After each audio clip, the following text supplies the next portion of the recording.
Newsround program as Joe Biden gets ready to take over as US president. Coming up, we hear from the US Capitol, Washington, D.C. ahead of the big ceremony.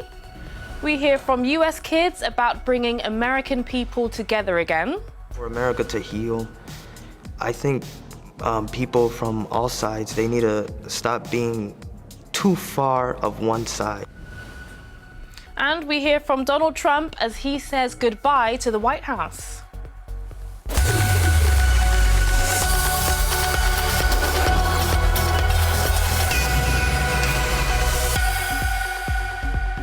It's a historic day in the United States as Joe Biden will take over as the 46th president.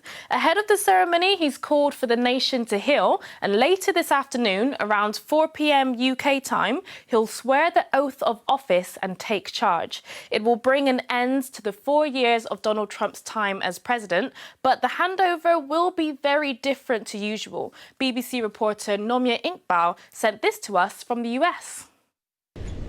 Hello Newsround, I'm in the US Capitol, Washington, D.C. It's a big day ahead because America will get a new president. At exactly 12 o'clock my time, Joe Biden will become the most powerful man in the world, and after 4 years, Donald Trump will leave office. The US will also get its first ever woman vice president, Kamala Harris. Now, usually there are lots of people in town for such a historic occasion, but not this time. And that's because of the coronavirus pandemic, but also due to the huge security, as you might be able to see behind me. There are lots of troops patrolling the streets, up to 25,000 of them. And that's because of the deadly riots that happened here in the Capitol earlier in the month.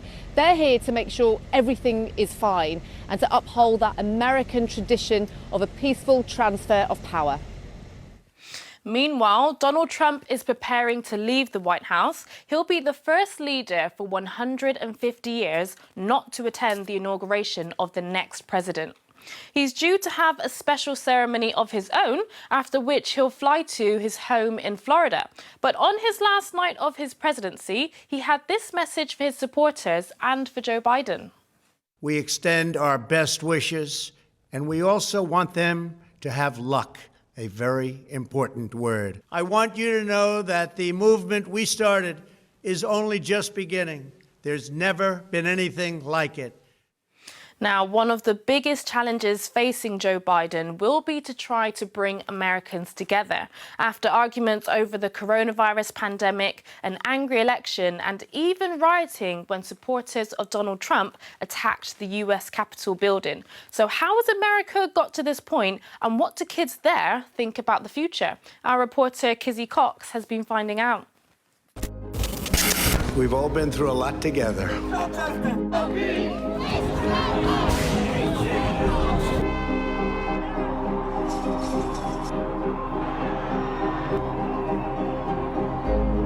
You'll never take back our country with weakness. You have to show strength and you have to be strong. I think people were motivated to storm the Capitol and go inside was because they were still angry. What I saw at the Capitol, it was shocking that they would storm the Capitol for no reason, all because your candidate lost.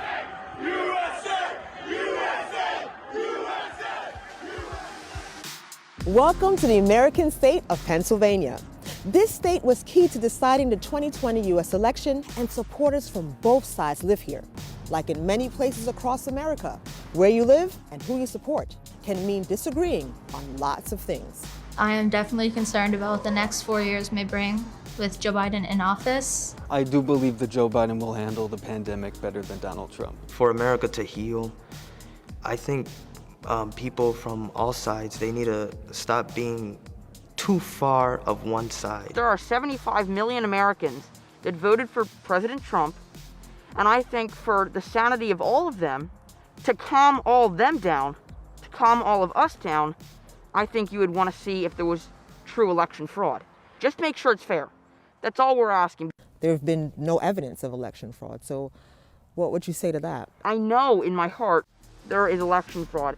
While some believe Donald Trump has made America great again, for others, life in the U.S. has gotten worse. We're going to build a wall. It's going to be built. I've just signed an executive order temporarily suspending immigration into the United States. President Trump has been tough on immigration, and the last 4 years has made it harder for people from other countries to visit, live, and work in the United States.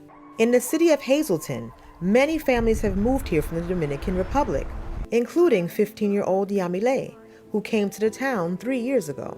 Since President Donald Trump has been in power, it has definitely been very hard for the immigrants, and he has made us feel more like we are not included in here, like we're not welcome. I really hope Joe Biden changes that and, actually makes immigrants feel like people and not objects or trash. Meet 14-year-old Bodie, a big supporter of Donald Trump who went to over 20 of the president's rallies. For him, the election result was a disaster. I believe that Joe Biden will not be a very good president. He's been in politics for 47 years, and he really has not accomplished too much. I love President Trump, and I'm a very passionate supporter of him. We need someone like him to kind of mix the system up. But while kids like Bodie are disappointed about the election, others see the next 4 years as a fresh start. We're in the city of Scranton, Pennsylvania, and this is President-elect Joe Biden's childhood home. Lots of kids in the neighborhood are excited that the future president grew up here, going from this house to the White House. How do I feel about Joe Biden becoming president? It gives me hope that anybody can really do anything and that the American dream is still alive. I actually had a speech issue, and Joe Biden had stuttering. So we technically have something in common. We need somebody who can see both sides to reunite the country. Joe Biden's election campaign was based on the idea that he can heal America that's divided on almost every issue. In towns and cities throughout the U.S., people view the world in completely different ways. Now, Biden and Harris need to find a way to reconnect the country with its core values of justice, equality, and respect, uniting everyone in the United States. Now, over at Newsround Online, you can find out how the inauguration works and which celebs will be appearing. You can also look back at Donald Trump's time in charge, and you can also watch all of our films about Joe Biden's plans to tackle racism and climate change. And of course, you can see all the rest of the day's news there too. Well, that's all from me today. I'll see you soon. Bye.